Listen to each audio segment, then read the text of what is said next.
눈부시게 빠른 성장을 하고 있는 현대사회. 우리는 어떤 것을 위해서 살고 있나요? 사랑하는 사람들과 행복하고 편안한 삶을 원하신다면 부자 아빠, 가난한 아빠를 읽고 미래를 준비해야 합니다. 지금부터 성공을 위한 지침서를 읽어드립니다. 함께 해주시길 바랍니다.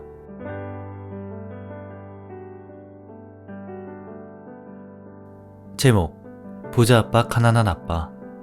저자 로버트 기요사키. 출판 미느민. 기획 리딩 송진호. 왜 금융지식을 배워야 하는가? 어느덧 약 35년의 세월이 흘러 로버트와 마이크는 40대 중후반의 성인이 되었다. 마이크는 아버지의 사업을 물려받아 아버지보다 더 나은 성과를 올리고 있다. 로버트의 경우 1994년 47세의 나이로 은퇴한 상태이다. 그와 아내의 재산은 뿌리를 잘 내린 나무처럼 저절로 자라나고 있다. 로버트는 20세기 초반에 활동한 위대한 리더들과 부유한 사업가들이 1923년에 가졌던 회동에 관한 이야기를 들려준다.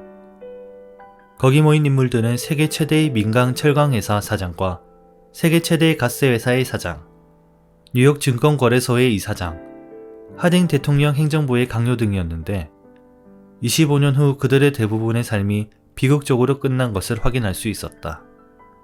무일푼이 되거나 추방당하거나 투옥된 것이다. 1929년의 주식시장 붕괴와 대공황이 그들의 삶에 결정적인 영향을 미친 것으로 보인다. 하지만 우리는 오늘날 그때보다 훨씬 더 빠르고 큰 변화의 시대에 살고 있다. 이 시대에 우리가 생존하는 데 돈보다 더 중요한 것은 교육과 우리의 학습 능력이다. 또 얼마나 버느냐가 아니라 얼마나 모으고 얼마나 많은 세대 동안 보유하느냐가 더 중요하다. 그래서 사람들이 부자가 되려면 어디서부터 시작해야 하죠? 라고 물을 때마다 로버트는 부자 아버지가 그에게 해준 것과 똑같은 대답을 한다. 부자가 되고 싶으면 돈에 대한 지식을 쌓아야 한다. 로버트는 많은 사람들이 단층 주택용 토대 위에 엠파이어 스테이트 빌딩을 올리려 한다고 비유한다. 돈에 대한 기초 지식도 없이 학교를 졸업한 아이들은 아메리칸 드림을 쫓으며 성년의 삶을 시작하지만 얼마 안가 빚 구덩이에서 허덕이게 된다. 그들이 유일한 탈출구로 부자 되기 전략에 몰입하는 것은 당연한 수순이다. 그러나 금융지식이라는 배경이 없는 가운데 기울이는 노력은 빈양한 토대 위에 마천루를 올리는 것과 같다. 설령 순식간에 건물이 올라가더라도 그것은 엠파이어 스테이트 빌딩이 아니라 한쪽으로 기울어진 교회의 사탑일 뿐이다. 하지만 로버트와 그의 어린 친구 마이크는 부자 아버지의 가르침 덕분에 마천루를 올릴 수 있는 강력한 토대를 갖추고 있었다. 금융지식 중에서 회계라는 과목은 지루하고 복잡하지만 재정적 성공에 절대적으로 중요하다. 부자 아버지는 그것을 아이들 수준에서 이해할 수 있도록 간단한 그림을 그려서 가르쳤다. 두 소년이 관련 용어와 돈의 흐름을 이해한 연후에 부자 아버지는 숫자를 추가해 복잡한 개념들을 이해시키도록 도왔다. 로버트가 말하는 제1법칙은 자산과 부채의 차이를 알고 오직 자산만을 구입해야 한다는 것이다. 그것이 알아야 할 모든 것이라 해도 과언이 아니다. 하지만 그토록 간단한 개념인데도 많은 사람들이 잘 이해하지 못한다. 부자 아버지가 처음 이에 대해 설명했을 때 두 소년은 농담이라고 생각했다. 어떻게 어른들이 그렇게 단순한 것을 이해할 수 없단 말인가? 왜 다들 이를 이용해서 부자가 되지 못하는 것인가? 문제는 대부분의 사람들이 은행가나 자산관리사 등으로부터 그와 다르게 교육받은 데 있다. 따라서 그들은 먼저 스스로 안다고 생각하는 것부터 잊어야 한다. 어떤 사람들은 기초로 되돌아간다는 것을 품위 손상으로 착각하기도 한다. 자산과 부채의 진정한 정의는 단어가 아니라 숫자에 있다. 로버트는 부자 아버지가 그랬던 것과 똑같이 그림을 이용해 독자의 이해를 돕는다. 자산은 수입을 증가시킨다. 당신의 주머니에 돈을 넣어주는 것이다. 부채는 당신의 주머니에서 돈을 빼내간다. 부자가 되고 싶은가? 자산을 구입하라. 간단해 보이지만 많은 사람들이 부채를 구입하고는 공경에 겪는다. 부를 쌓고 유지하고 싶으면 이에 대한 이해부터 제대로 해야 한다. 단지 숫자가 중요한 게 아니라 숫자가 들려주는 이야기가 중요하다. 각각의 그림에 있는 화살표를 쫓아가 돈이 어디로 흐르는지 보라. 그것이 당신이 처한 재정 상태에 대한 이야기를 들려줄 것이다. 이 단순한 그림들의 현금 흐름을 보면 각각의 사람들이 돈을 어떻게 다루는지 알 수 있다. 빚을 진 사람들은 종종 더 많은 돈을 버는 게 답이라고 생각한다. 그러나 더 많은 돈이 늘 문제를 해결해 주는 것도 아니며 때로는 오히려 상황을 악화시킬 수도 있다. 그래서 복권이나 유산 등으로 뜻밖의 횡재를 접한 사람들이 그토록 빨리 돈을 탕진하는 것이다. 현금의 증가는 소비의 증가만을 야기할 뿐이다. 많은 사람들의 문제는 금융 지식의 결핍에 기인한다. 그래서 직업적으로 성공을 거두고도 재정 문제에 시달리는 경우가 많다. 돈을 버는 법에 대해서는 배웠을지 몰라도 관리하는 법을 모르는 셈이다. 아주 똑똑한 사람들조차 금융에 대해서는 무지할 수 있다. 돈을 위해 열심히 일하는 법을 배웠어도 돈이 그들을 위해 열심히 일하도록 만드는 법은 배우지 못한 탓이다. 로버트는 결혼해서 삶을 함께하기 시작한 어느 젊은 부부의 이야기를 들려준다. 부부의 수입이 증가하기 시작하자 그들의 씀씀이도 늘기 시작한다는 것이다. 대부분의 사람들과 마찬가지로 이 신혼부부에게도 가장 큰 지출 항목은 세금이다. 많은 이들이 소득세를 떠올릴 테지만 사실 미국인 다수가 가장 많이 내는 세금은 사회보장보험료다. 사회보장보험료와 메디케어 보험료를 합쳐 약 7.5%의 세금을 내는 것으로 보이지만 실은 15%를 내고 있는 셈이다. 고용주가 직원들이 내는 것과 같은 액수의 보험료를 내줘야 하기 때문이다. 직원은 월급에서 빠져나간 사회보장보험료에 대해서도 소득세를 내야 한다. 젊은 부부는 그런 세금뿐 아니라 살기 위해 매입한 집에 대해서도 재산세를 내야 한다. 집을 사고 나면 차와 가구, 전기 제품도 바꾸는 법이다. 갑자기 주택융자의 신용카드 부채까지 겹쳐지면서 빚이 늘기 시작한다. 부부는 그렇게 새앙지 레이스에 갇힌다. 거기에 아이가 생기면 더욱더 열심히 일하게 되고 그렇게 소득이 늘게 되면 세금 역시 늘어난다. 그러면서 빚이 쌓이고 결국 자질구레한 빚을 정리하기 위해 주택을 담보로 추가 대출을 받는다. 하지만 그렇다고 소비 습성이 변하는 것도 아니라서 계속해서 신용카드 부채에 시달리게 된다. 이 부부를 비롯한 많은 사람들의 진정한 문제는 가진 돈을 다루는 법을 모르는 게 아니다. 금융에 대한 무지, 즉 자산과 부채의 진정한 차이를 이해하지 못하는 데의 문제인 것이다. 무언가가 정말로 말이 되는지 의심해 보지도 않고 그저 무리를 따라가는 사람들이 너무 많다. 그들은 너무도 빈번히 아무 생각 없이 다른 사람들이 말하는 대로 따라간다. 분산 투자하라. 집은 자산이다. 대출을 많이 받을수록 세금 우대 혜택을 입는다. 안정된 일자리를 구하라. 실수하지 마라. 리스크를 피하라.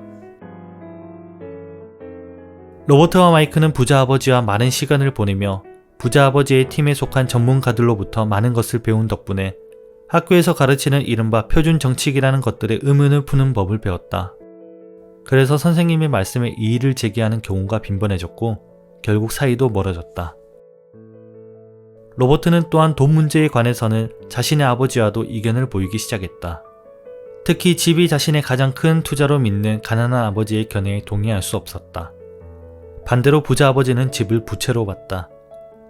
많은 사람들이 여전히 자신의 집을 자산이라고 믿는다.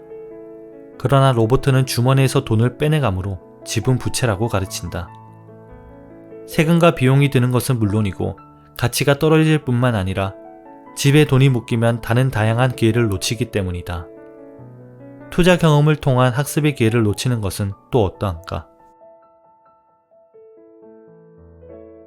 그렇다고 더 큰 집을 사지 말라는 의미는 결코 아니다. 다만 그런 집에 들어갈 비용을 지불할 수 있도록 현금 흐름을 생성하는 자산부터 먼저 구입하라는 의미다. 비용을 충당하고도 남을 만큼의 수입을 창출할 정도로 자산을 충분히 확보하면 남는 돈을 자산에 재투자할 수 있다. 그러면 대차 대조표의 자산 항목이 불어나고 그것은 다시 보다 많은 수입을 안겨준다. 결과적으로 자산과 부채의 차이를 아는 부자는 더욱 큰 부자가 되는 것이다. 중산층은 수입을 창출하는 자산에 투자하는 대신 집에 돈을 쏟아붓고 그것을 자산으로 여기기 때문에 새양지 레이스에 갇히게 된다. 그리고 봉급이 주 수입원이기에 그 덫에서 빠져나오지 못한다. 그들의 수입이 증가하면 세금도 따라서 늘어난다. 많은 사람들이 뮤추얼 펀드에 투자하고 매니저에게 자신의 계정을 관리해주는 대가를 지불한다. 시간이 없거나 직접 그것을 관리할 수 있는 전문 지식이 없기 때문이다. 그들은 뮤추얼 펀드가 안전하다고 느낀다. 그들이 이토록 안전에 집착하는 것은 자신의 대차 대조표가 균형을 이루지 못하고 있기 때문이다. 그들은 부채를 최대 한도까지 껴안고 월급에만 의존하기 때문에 기회가 생겨도 이를 이용할 재간이 없다. 부자가 되고 싶은가? 수입을 생성하는 자산을 구입하는 데 모든 노력을 집중하라. 자산이 무엇인지 제대로 이해한다면 말이다. 부채와 비용은 낮게 유지하라. 그러면 자산 항목을 늘릴 수 있다. 그렇다면 부자의 기준은 무엇인가? 로버트는 버크민스터 풀러가 내린 정의를 이용해 설명한다. 재산이란 사람이 앞으로 생존할 수 있는 능력이다. 즉, 내가 오늘 일을 그만둔다면 앞으로 얼마나 오랫동안 생존할 수 있을 것인가 하는 것이다. 다른 말로 표현하면 부는 비용 항목 대신 자산 항목에서 생성되는 현금 흐름의 족도이다. 당신의 자산이 비용을 충당하기에 충분한 수입을 창출하면 당신은 부유한 것이다. 아직 부자는 아니더라도 말이다. 좌뇌 모멘트. 숫자를 보고 그것이 들려주는 이야기를 이해하는 법부터 배워라. 자산은 주머니에 돈을 넣어준다. 만약 무언가가 주머니에서 돈을 빼간다면 그것은 자산이 아니라 부채다. 운의 모멘트. 대차 제도표는 서로 다른 사람들의 삶을 통해 돈이 어떻게 움직이는지 이해하도록 돕는다. 잠재의식 모멘트. 사람들은 외면당할까봐 두려워서 흔히 받아들여지는 견해나 인기 있는 트렌드에 순응하며 의문을 품지 않다가 종종 재정적 손실을 입는다. 핵심 내용 이해하기. 자, 이제 곰곰이 생각해볼 시간이다. 이렇게 자문해보라. 이 장에서 로버트는 무엇을 말하고 있는가? 그리고 그가 그렇게 말하는 이유는 무엇인가? 로버트의 말에 동의하든 그렇지 않든 상관없다. 이 섹션의 목적은 그가 말하고자 하는 바를 이해하는 것이기 때문이다. 기억하라.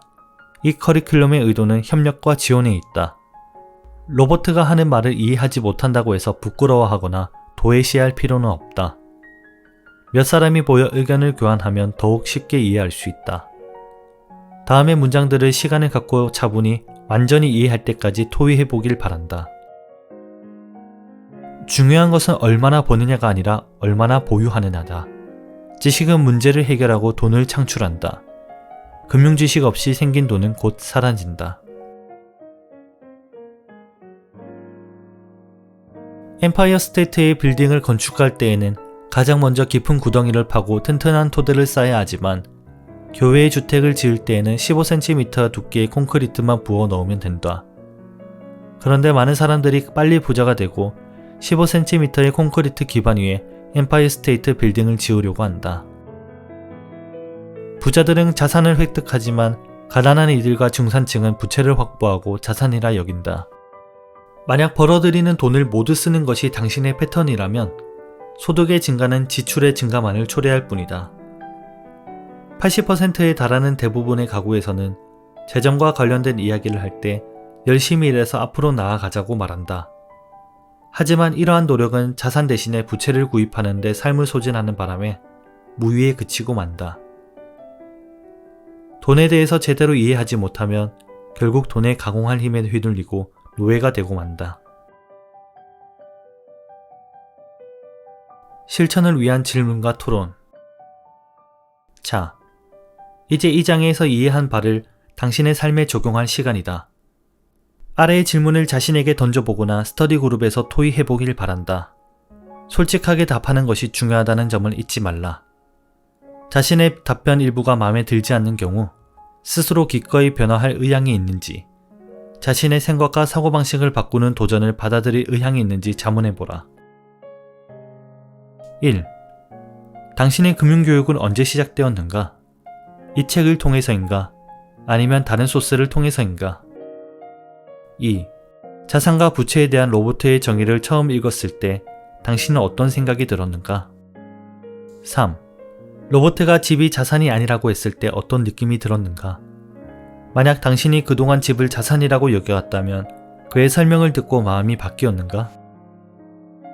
4. 이 책에 제시된 현금 흐름의 상황 중 어떤 것이 당신의 삶과 가장 유사한가? 5. 집 이외에 당신이 자산으로 생각했는데 나중에 부채로 드러난 것에는 무엇이 있는가? 1. 다음 진술에 동의하는가?